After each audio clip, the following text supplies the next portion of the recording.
single kind of person that is doing zines.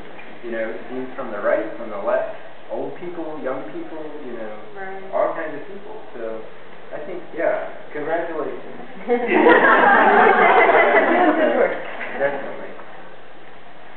Yeah, I think, you know, the people I've known since the early 90s, they all tend to be in my same age group, but there's still people I never would have known. I've never met them physically, but I never would have known them through zines. Like, I know a guy who's a New York subway conductor. Fred Argoff, exactly, yeah. Guy who publishes an X-rated thing in Ohio.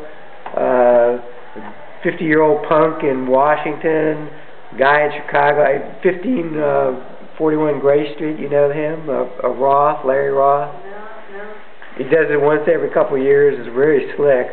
But I never would have met those people if it hadn't been for zines. Yeah. You know, when I lived in Tennessee my whole life, and then I decided all of a sudden I wanted to move to the San Francisco Bay Area.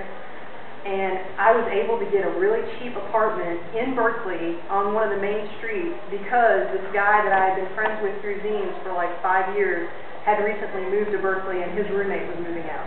And he's like, oh, you want to move in? Same thing that happened to I me. mean, it was awesome, you know, so. I was moving out of, my boyfriend and I broke up and I needed a place to live, and someone I had been friends with through zines for the longest time, his girlfriend lived in a punk house in Boston and there was a room open, and she was like, sure, come live with us. And in a week, I was living in Boston. Right. Just because, and I didn't know these people. Yeah. You know? I figured I could trust them.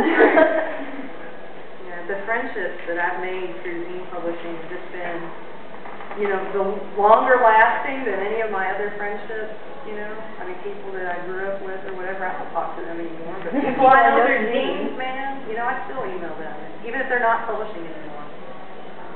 That's one thing I think the internet's good for, is like when your friends are publishing all the Yeah. time, and get the, you know, you get the updates as opposed to the whole reading. Yeah, and you get hounded for a new Oh, I got that. 4 meters against anyone else.